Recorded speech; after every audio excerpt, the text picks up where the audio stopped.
일반인은 성물을 먹지 못할 것이며 제사장의 객이나 품꾼도 다 성물을 먹지 못할 것이니라.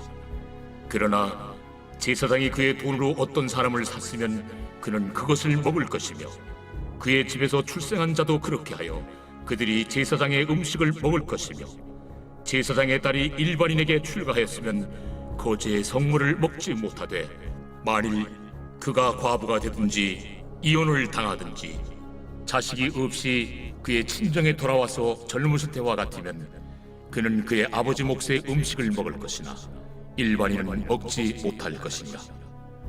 만일 누가 부지 중에 성물을 먹으면 그 성물에 그것의 5분의 1을 더하여 제사장에게 줄지니라. 이스라엘 자손이 여호와께 드리는 성물을 그들은 속되게 하지 말지니 그들이 성물을 먹으면 그 죄로 인하여 형벌을 받게 할 것이니라. 나는 그 음식을 거룩하게 하는 여호와이니라. 여호와께서 모세에게 말씀하여 이르시되 아론과 그의 아들들과 이스라엘 온 족속에게 말하여 이르라. 이스라엘 자손이나 그 중에 거류하는 자가 소원제물이나 자원제물로 번제와 더불어 여호와께 예물로 드리려거든 기쁘게 받으심이 되도록 소나 양이나 염소의 흠없는 수국수로 드릴지니 흠 있는 것은 무엇이나 너희가 드리지 말 것은 그것이 기쁘게 받으심이 되지 못할 것입니다. 만일 누구든지 소원한 것을 갚으려 하든지 자의로 예물을 드리려 하여 소나 양으로 화목제물을 여호와께 드리는 자는 기쁘게 받으심이 되도록 아무 흠이 없는 온전한 것으로 할지니 너희는 눈먼 것이나 상한 것이나 지체에 배임을 당한 것이나 종기 있는 것이나 습진 있는 것이나 비루 먹은 것을 여호와께 드리지 말며 이런 것들은 제단 위에 화제물로 여호와께 드리지 말라. 소나 양의 지체가 더하거나 덜하거나 한 것은 너희가 자원제물로는 쓰려니와 서원제물로 드리면 기쁘게 받으심이 되지 못하리라. 너희는 고안이 상하였거나 치였거나 터졌거나 배임을 당한 것은 여호와께 드리지 말며 너희의 땅에서는 이런 일을 행하지도 말지며 너희는 외국인에게서도 이런 것을 받아 너희의 하나님의 음식으로 드리지 말라. 이는 결점이 있고 흠이 있는 것인즉 너희를 위하여 기쁘게 받으심이 되지 못할 것입니다. 여호와께서 모세에게 말씀하여 이르시되 숫소나 양이나 염소가 나거든 이래 동안 그것의 어미와 같이 있게 하라. 8째 날 이후로는 여호와께 화제로 예물을 드리면 기쁘게 받으심이 되리라. 암소나 암양을 막론하고 어미와 새끼를 같은 날에 잡지 말지니라. 너희가 여호와께 감사 제물을 드리려거든 너희가 기쁘게 받으심이 되도록 드릴지며 그 제물은 그날에 먹고 이튿날까지 두지 말라. 나는 여호와이니라. 너희는 내 계명을 지키며 행하라. 나는 여호와이니라. 너희는 내 성호를 속되게 하지 말라. 나는 이스라엘 자손 중에서 거룩하게 함을 받을 것이니라. 나는 너희를 거룩하게 하는 여호와요 너희의 하나님이 되려고 너희를 애굽 땅에서 인도하여 낸 자니 나는 여호와이니라.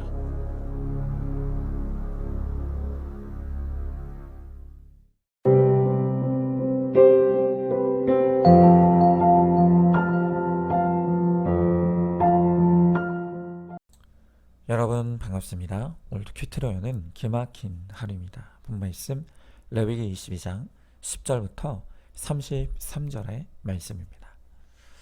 자, 오늘 본문에는 제사장이 취하는 성물 그리고 제사장이 하나님께 드리는 예물에 관한 말씀이 나옵니다. 오늘 말씀을 통해 우리에게 주시는 성령의 음성에 귀를 기울이시기 바랍니다. 자, 먼저 첫 번째로 제사장은 가정을 책임질 줄 알아야 합니다. 자, 오늘 11절부터 13절의 말씀에 그러나 제사장이 그의 돈으로 어떤 사람을 샀으면 그는 그것을 먹을 것이며 그의 집에서 출생한 자도 그렇게 하여 그들이 제사장의 음식을 먹을 것이며 제사장의 딸이 일반인에게 출가하였으면 거제의 성물을 먹지 못하되 만일 그가 과부가 되든지 이혼을 당하든지 자식이 없이 그의 친정에 돌아와서 젊었을 때와 같으면 그는 그의 아버지의 몫의 음식을 먹을 것이나 일반인은 먹지 못할 것이니라 그랬습니다. 자, 하나님은 이 제사장을 세우시면서 그들이 별도의 다른 직업을 절대로 가지지 못하게 하셨습니다. 대신 제사장은 성물을 먹고 살도록 명령하신 것입니다. 백성들이 하나님 앞에 바쳤던 음식과 예물 중의 일부를 하나님은 제사장의 것으로 돌리신 것입니다. 하나님께서 제사장들에게는 오직 성전에서 드려지는 성물만을 먹고 살 것을 명령하신 이유는 제사장이 오로지 사역에만 집중하라는 뜻이 있습니다. 자, 그런데 오늘 말씀에서 주목할 지점이 있습니다. 그것은 이 성물을 제사장만 취하는 것이 아니라 그것을 통해 제사장의 직계가족인 아내 그리고 출가하지 않은 자녀들도 함께 그 성물을 먹을 수 있도록 규정해 놓았다는 것입니다. 여러분, 하나님께서 제사장이 성직자이지만 그들에게 가정을 가지도록 하셨다는 것에 오늘 우리는 주목할 필요가 있습니다. 구약 시대 때부터 제사장에게는 항상 가족이 있었죠. 그런데 언제부턴가 이 가톨릭은 사제의 독신 제도가 생겼습니다. 물론 성경은 독신의 은사가 있는 사람도 사역자가 될 수 있도록 했습니다. 그러나 이런 특별한 경우를 제외하고는 구약의 제사장 그리고 신약의 사도와 목회자들 모두가 가정을 가지고 있는 사람이었던 것입니다. 자, 그러면 왜 하나님은 제사장이 가정을 가지도록 하신 것입니까? 먼저는 제사장도 인간이기 때문에 그들의 정욕을 다스리기 위한 의미가 있습니다. 그리고 또한 중요한 이유는 제사장이 가정을 가짐으로써 일반 백성들의 실제적인 문제와 어려움에 공감하고 이해하기 위함이 있습니다. 그래서 신약 성경을 보면요, 교회 안에 지도자를 임명하는 기준 가운데 빠지지 않는 것이 바로 가정을 잘 다스려야 한다는 것입니다. 특별히 목회의 서신이라고 불리는 디모데전서를 보면 감독, 그러니까 오늘날로 치면 목회자의 자격에 대해 이야기하면서 그는 한 아내의 남편이어야 하고 가정을 잘 돌봐야 하고 자녀들이 공손하게 복종하는 자가 목회자의 자격이 있는 사람이다. 그렇게 명시하고 있습니다. 저는 예전에는 선배 목사님들로부터 좋은 목회자의 조건은 가정은 사모에게 맡기고 목사는 오직 교회에만 몰두하는 것이 그것이 바로 좋은 목사라고 배워왔습니다.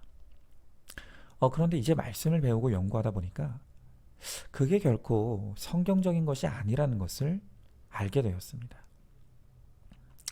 여러분, 실제로 많은 목사님들의 가정을 보면 목회는 성공적으로 하셨지만 가정사역에 있어서는 아내와 자녀들이 큰 아픔과 상처를 겪는 그런 목회자 가정을 저는 참 많이 보았습니다. 실제로 이제는 고인이 되신 그 사랑의 교회 오카는 목사님께서 생전에 이런 질문을 받았습니다. 목사님은 누가 봐도 정말 성공적인 목회를 하셨는데 그럼에도 불구하고 후회가 되는 부분이 있습니까? 자, 그랬더니 오카는 목사님이 너무나 착잡한 얼굴로 이렇게 대답하셨습니다. 제가 가장 후회가 되는 것은 목회한답시고 자녀들에게 너무 무관심했던 것이 정말 후회가 됩니다. 라고 고백하셨습니다. 그러면서 덧붙여 말씀하시기를 무슨 대단한 것이 아니더라도 자녀들과 식사 시간에라도 요즘 어떻게 지내는지 또 학교 생활은 어떤지 그와 같은 안부라도 나누었으면 좋았을 텐데 그것조차도 전혀 하지 못했다는 것입니다. 실제로 옥 목사님의 아들들의 고백을 들어보면 살아가면서 아버지에게 사랑한다는 말을 단 한 번도 들어본 적이 없다고, 그리고 아버지와 생전에 찍은 사진이 단 한 장도 없었다고 합니다. 그만큼 아들들에게 이 아버지는 좋은 목회자인지 모르겠지만 좋은 아버지는 아니었다는 것이죠. 저도 그렇고 이 말씀을 듣는 우리 성도님들도 그렇고 우리는 한때 가장 성공한 목회자라는 평가를 받았던 이 오카는 목사님의 후회의 고백을 가슴 깊이 새겨야 합니다. 그리고 이것이 우리의 후회가 되지 않도록 힘써야 합니다. 반드시 기억할 것은 하나님이 인간을 창조하시고 가장 먼저 만드신 공동체는 교회가 아니었다는 것입니다. 하나님은 가정을 가장 먼저 만드셨습니다. 교회의 최소 단위인 가정이 건강해야 교회가 건강합니다. 반대로 가정이 무너지면 교회도 무너집니다. 그래서 가정의 목적이 거룩이라고 그토록 외치는 것입니다. 부모도 또 자녀도 말씀 안에서 서로 복종의 언어와 사랑의 언어, 그리고 순종과 온유의 언어를 쓰게 될 때 그 가정이 진정으로 행복한 가정이 될 수가 있는 것입니다. 여러분이 가정의 거룩과 구원을 위해 힘쓰라는 명령으로부터 누구도 면제된 사람은 없습니다.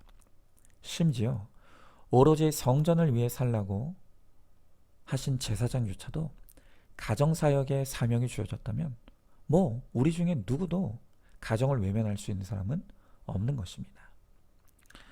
지난 2주간 우리가 나누었던 그 가정의 거룩을 위해 힘써야 될 믿음의 언어를 다시 깊이 묵상하시기 바랍니다. 그래서 우리가 가정 안에서 써야 될 그 거룩한 언어가 무엇인지를 깨닫고 힘써 사용함으로 진정 행복한 가정이 되기를 힘쓰시기 바랍니다. 자, 한번 질문해 봅니다. 가정은 하나님이 허락하신 가장 최소 단위의 교회라는 것을 알고 있습니까?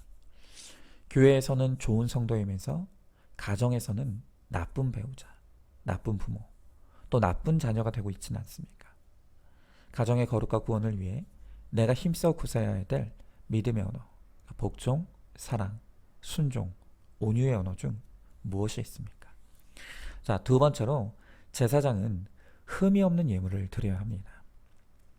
자, 오늘 18절부터 20절의 말씀에 아론과 그의 아들들과 이스라엘 온 족속에게 말하여 이르라. 이스라엘 자손이나 그 중에 거류하는 자가 서원 제물이나 자원 제물로 번제와 더불어 여호와께 예물로 드리려거든 기쁘게 받으심이 되도록 소나 양이나 염소의 흠없는 수컷으로 드릴지니 흠 있는 것은 무엇이나 너희가 드리지 말 것은 그것이 기쁘게 받으심이 되지 못할 것임이니라 그랬습니다. 자, 구약의 제사장은 일반 백성이 드리는 헌물로 먹고 살았다고 했습니다. 자, 그럼에도 불구하고 제사장도 하나님 앞에 예물을 드려야 한다고 말하고 있습니다. 자, 그런데 특별히 하나님께서 자신이 받을 이 예물에 대해 명령하시기를 인간이 하나님께 예물을 드릴 때는 반드시 흠이 없는 예물을 드리라고 명령하십니다. 흠이 있는 것은 아무리 그것이 값비싼 것이고 많은 것을 드렸다 할지라도 하나님이 기쁘게 받지 않으신다는 것입니다. 자, 여러분, 오늘날은 더 이상 구약시대의 제사장처럼 우리가 짐승을 잡아 예물로 드리진 않습니다. 그러나 오늘 우리 시대에 하나님이 드리는 가장 중요한 예물은 돈임에 틀림이 없죠. 우리는 이제 돈을 하나님께 예물로 헌금이라는 이름으로 드립니다. 자, 그러면 우리가 하나님 앞에 헌금을 할 때 이 돈에 흠이 없으려면 어떻게 해야 되겠습니까? 그것은 두말할 것도 없죠. 우리가 정직하게 땀 흘려 정직하게 얻은 소득을 하나님께 11조와 헌금으로 드리는 것을 하나님은 흠이 없는 예물로 기쁘게 받으실 것입니다. 그러나 반대로 불의하고 불법적인 일, 또 불로소득같이 하나님이 보실 때 정직하지 않은 방법으로 벌어들인 수익은 그것이 하나님이 보실 때는 흠이 있는 예물일 것입니다. 그런 예물은 아무리 많이 드린다 해도 하나님이 기쁘게 받지 않으십니다. 최근에 있었던 일입니다. 제 아내가 아이들을 태우고 차를 운전하고 가던 중에 아주 가벼운 접촉사고가 일어났습니다. 옆에서 달리던 차가 차선을 침범하고 들어와서 차 옆을 스치듯이 긁게 된 것입니다. 큰 충격도 없었고요. 아무도 다치지 않았습니다. 조사 결과 100% 상대방 과실로 결론이 났고 큰 다툼 없이 사고 처리가 순조롭게 이루어졌습니다. 그런데 사고가 나고 이튿날부터 제 아내는 처음으로 자동차 사고가 나고 또 그 일을 혼자 처리하다 보니까 굉장히 많이 긴장했었던 것 같습니다.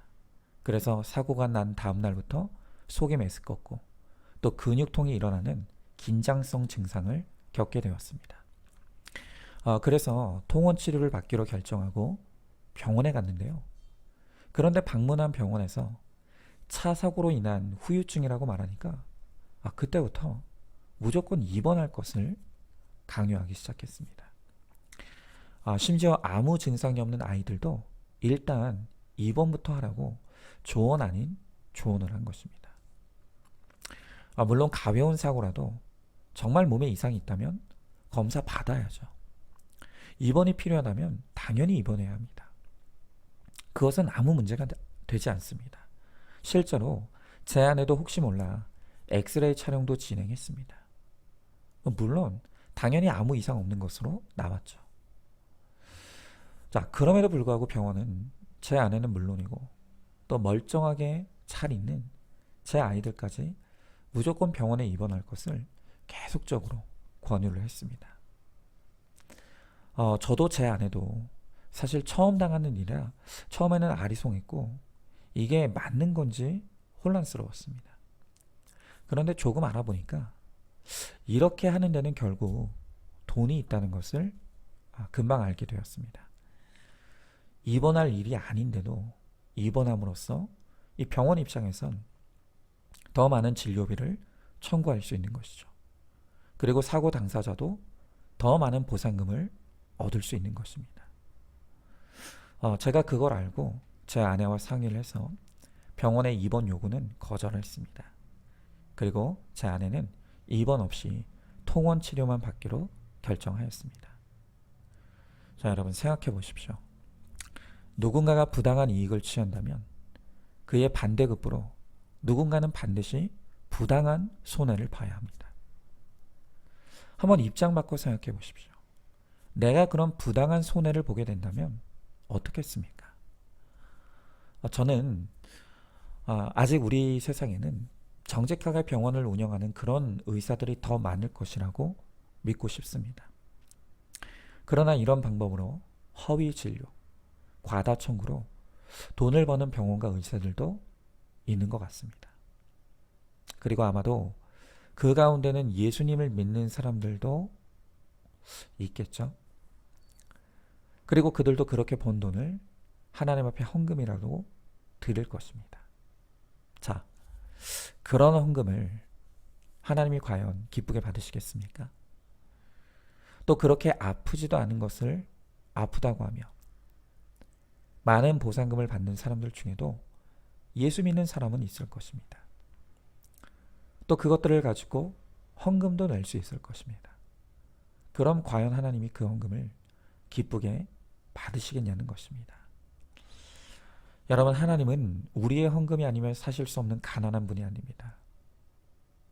하나님께서 우리들에게 예물을 명령하실 때 흠이 없는 예물을 요구하시는 것은 내가 하나님의 은혜로 사는 인생이라는 것, 그리고 모든 것이 주의 은혜임을 한시도 잊지 말라고 우리에게 흠 없는 예물을 명령하시는 것입니다. 여러분, 우리가 오늘 하나님께 드리는 예물은 어떻습니까?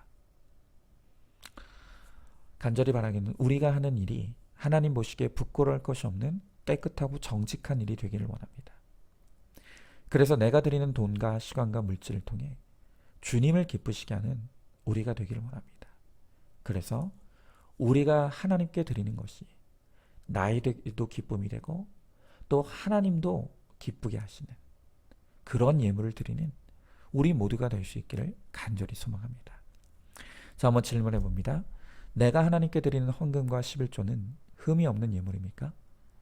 부당한 이득을 취하기 위해 누군가에게 부당한 손해를 끼친 적은 없습니까? 자, 세 번째로 나의 거룩에 하나님의 영광이 달려 있습니다. 자, 오늘 32절부터 33절의 말씀을 보니까 너희는 내 성호를 속되게 하지 말라. 나는 이스라엘 자손 중에서 거룩하게 함을 받을 것이니라. 나는 너희를 거룩하게 하는 여호와요 너희의 하나님이 되려고 너희를 애굽 땅에서 인도하여 낸 자니 나는 여호와이니라 그랬습니다. 자, 방금 읽은 말씀에서 주님은 내 성호를 속되게 하지 말라고 하십니다. 여기서 이 성호란 영어로 holy name, 즉 거룩한 이름이라는 뜻입니다. 그렇습니다. 하나님의 이름은 너무나 거룩합니다. 함부로 그 이름을 부를 수도 없을 정도로 거룩한 이름입니다. 그런데 주님은 32절에서 이스라엘 자손 중에서 거룩하게 함을 받을 것이다 라고 말합니다. 여러분, 이게 무슨 말입니까? 이 말을 한마디로 풀어 설명하면 그의 거룩한 이름을 우리의 거룩을 통해서 나타내기를 원하신다는 것입니다. 여러분, 우리가 거룩하면 자연히 우리가 믿는 하나님의 이름도 거룩하게 여겨집니다. 그런데 반대로 우리가 거룩하지 못하면 하나님의 이름도 거룩히 여김을 받지 못하게 되는 것입니다. 여러분, 지금 이 일이 실제로 일어나고 있는 거 아닙니까? 사람들이 기독교를 공공연하게 개독교라고 조롱한 지 오래되었습니다. 여러분, 불교의 중은 스님이라고 높여 불러도 이제 더 이상 목회자는 목사님이라고 하지 않습니다. 목사라고 합니다. 아니, 목사라고 하면 다행이고 먹사라고 조롱받습니다. 여러분, 왜 이렇게 됐습니까? 이유는 간단합니다. 우리가 거룩을 잃어버렸기 때문입니다. 교회가 십자가의 복음을 버리고 기복의 복음으로 교회를 채워버렸습니다. 그러다 보니 성도들도 세상 사람들과 하나도 다를 것이 없는 죄와 욕심 가운데 살아갑니다. 그렇게 거룩을 잃어버리니 세상이 주의 이름을 업신여기고 조롱하고 있는 것입니다. 여러분, 하나님께서 우리를 구원하셨을 때 하나님은 우리의 아버지가 되시고 우리는 그분의 자녀가 되었습니다. 여러분, 자녀는 곧 부모입니다. 그래서 자녀가 잘하면 부모가 칭찬받고요. 자녀가 못하면 부모가 욕을 먹습니다. 우리도 마찬가지입니다.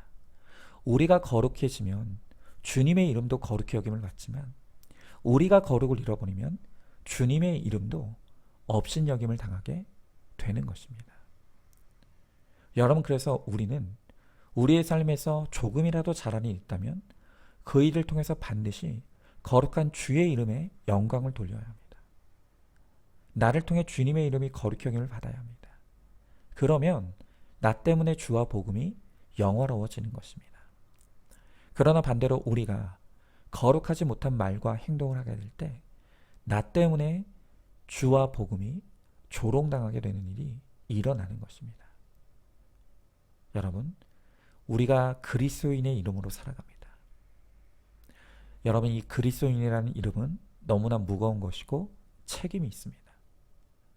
그러나 그 무게와 책임을 잘 감당하면 하나님의 나라에 영원한 영광과 칭찬이 있다는 것입니다. 그것을 잊지 마십시오. 하나님과 우리는 연결되어 있습니다. 내가 거룩하여지면 주님의 이름도 거룩히 여김을 받고 내가 거룩하지 못하면 주님의 이름도 거룩히 여김을 받지 못합니다.